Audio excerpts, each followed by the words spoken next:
This podcast is sponsored by Release Winery. Every wine tells a story. Each growing season, it's our goal to create an artisan Napa Valley wine of exceptional quality. Join us as the story of this ultra-limited wine continues. Learn more at releasewinery.com.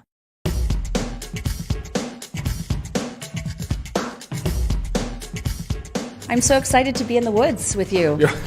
How fun is this? We're not hearing any chirping sounds. No, it's a little unnatural. A little machine sound in the background. I was hoping we would have vineyards in the background, but here we are. We're at one of my favorite newer restaurants here in Chicago called Smyth.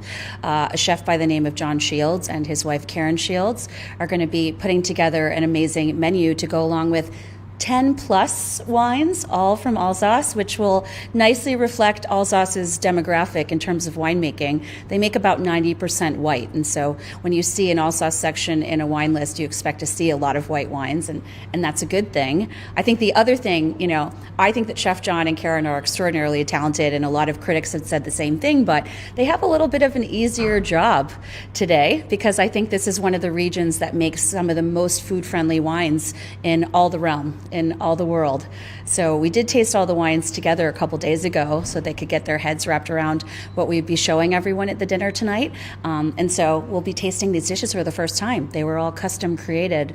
But they get an opportunity tonight. We chose the wines, so we get several of the varietals that are very well known in Alsace. So we're going to have a Cremant d'Alsace, which uses the traditional champagne grapes, those three, right? Chardonnay, Pinot Noir, and Pinot Meunier. And then we're going to have some single varietals, so wines that are made from one grape.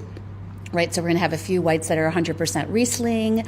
We'll see Pinot Gris, which used to be known as Tokay Pinot Gris in Alsace until the lawyers got involved, and now it's just called Pinot Gris, which, as we know, is the same grape as used in Pinot Grigio in Italy, but this version is completely unique because of the soils and all of the terroir you find in Alsace.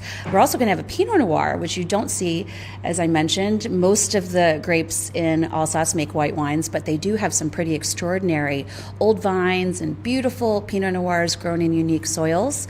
And we'll have a Gewürztraminer too, which sometimes can put people into the danger zone, and they get a little scared. I mean, it has accents and lots of syllables, but in the right placement in the meal, a Gewürztraminer it's heaven. So we're going to have that with a cheese course at the end of the meal today, which I think will be fun, because this is one of the most regulated winemaking regions in all the world.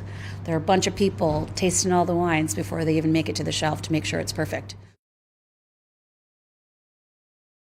Both my parents emigrated from Taiwan to go to graduate school, and we're complete teetotalers. You might have read, the Asians are lacking a particular gene, which I think is a very important gene, and that's one that helps you to process alcohol. So there was virtually no alcohol in my home as I was growing up, let alone one lone bottle of brown wine that was up on the top shelf of the refrigerator, and it was a brand called Lancers, which not everybody remembers, but it was like a fizzy, pink, slightly sweet style of wine, which I think from, the age where I was noticing what was in the refrigerator and what I couldn't reach, which I think was maybe age 4 until I was about 13, that same bottle sat up in the refrigerator. So, so it's a really funky blend. I don't think I ever, at that moment, tasted that bottle.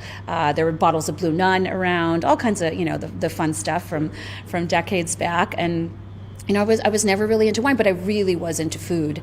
My mom had gone to culinary school in Taiwan, and so we had a great tradition of great dinner parties all the time, and I think that led me into the restaurant business, despite the fact that I was studying biochemistry at Rice University in Houston on my way to something very different.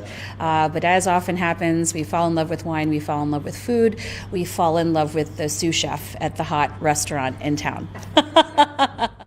We love to drink, and I think there's a great component in learning about wine. And I always tell my friends, the one thing that I think makes wine so interesting and engaging and makes a lifetime of study and a lifetime of fun and a lifetime of enjoyment is that, it's not just about what's in the glass. There's a great geographical story like there is in Alsace. There's a great terroir story. There's a great geological story. There's a great history in all of these regions that we're drinking these great old school wines from, especially especially in old world regions. So it's like it never ends. If there's a subject you're interested in, you can tie that into wine somehow, feminism, whatever it is, and there's a wine angle. So, I fell in love with first the sous chef and then, wine and all the expensive wine books that I then filled my shelves with, and then my eventual move into restaurants instead of going further into, whatever it is. I thought I was going to be a research chemist or something along those lines.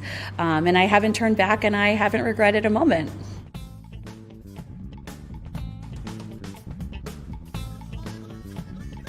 This podcast is sponsored by Release Winery. Every wine tells a story. Each growing season, it's our goal to create an artisan Napa Valley wine of exceptional quality. Join us as the story of this ultra-limited wine continues. Learn more at releasewinery.com.